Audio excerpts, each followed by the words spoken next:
Hello，大家好，我是拜伦。我们常常听到人家讲，你要跳脱舒适圈。跳脱舒适圈是很好的心态，但我们很多人都只是在跳火圈，把自己跳成马戏团小丑。今天我们就来聊聊跳脱舒适圈这件事情。舒适圈以维基百科的说法，它是一种心理状态。在这种状态下，你对周围事物感到熟悉，感到放松，并认为你可以控制所在的环境，不会感到焦虑，没有承受压力。在这种状态里，你可以实现稳定的身心表现水平，这表示你可以正常思考、正常行动。不要觉得这很奇怪哦。你想想，你极端紧张或者紧急的时候，你是怎么行动、怎么思考的？通常是反常、不正常的，对吧？所以，如果我们可以在越多的场合、越多的环境里面实现稳定的身心表现水平，表现正常、思考正常，那么就可以说舒适圈非常宽阔咯。坊间有很多的书，很多的人在倡导跳脱舒适圈，古往今来都一样。他们都鼓励我们不要安于现状，要保持竞争力，这个是对的。竞争力的核心概念就是强食，也就是说，提高竞争力的逻辑就是变强。用在文明社会里，就会提倡你跳脱舒适圈。具体来讲，就是我们可以学会更多东西，我们能解决更多问题，提高我们的不可替代性。在人力市场上，这样我们的竞争力就变强了。当你的价值提高，要买下你的时间，自然要用更高的价格来换。这个就是竞争力的价值表现之一。而我们有很多的朋友可能搞错了跳脱舒适圈背后的逻辑，或者是我搞错了，是我自己一厢情愿，那你姑且听听啊。舒适圈应该要存在，而不是要逃离，不是要跳脱。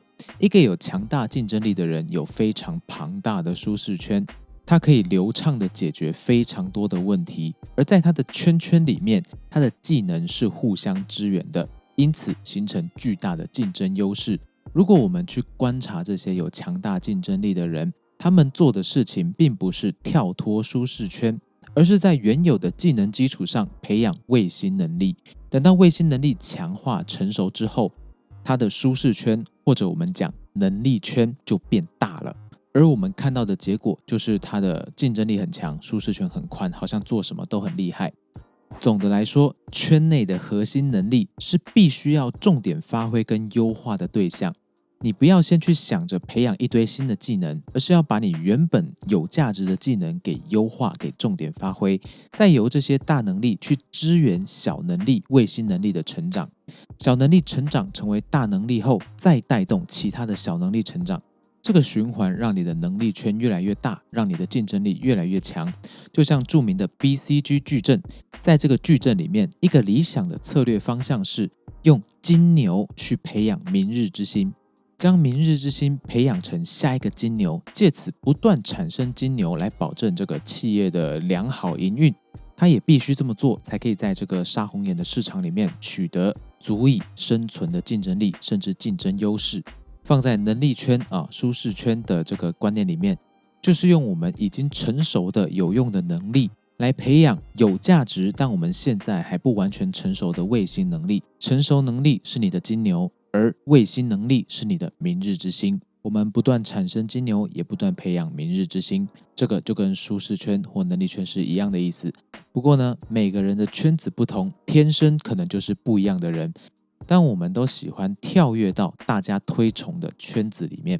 比方说，有些人对生理结构以及运动科学有天赋，他对程式设计就是没有才能，那么他就应该要选择往有天赋的方向走，去考虑运动生理、物理治疗等职业方向去发挥他的天赋，而不是逼迫自己去做一个没有才能的工程师。又比方说，现在市场很流行斜杠的概念，斜杠其实也是建立在我们自己原有的优势拓展上面，而不是让你去做一个变着花样卖时间的打工仔。也许你天生不适合搞斜杠，但你可以找到一个你还做得来、你愿意培养的能力，然后做到足够好。我们说做到满意，做到拿得出手，在属于你的圈子、属于你擅长的地方，你的发展会很快。你可以赶快去发展你的卫星能力，把它们变成你的金牛。但如果你是在不属于你的圈子里面发展的话，你的进展就会非常的辛苦。就像叫鸟活在水里，叫鱼活在空中，最终鸟跟鱼都会饿死。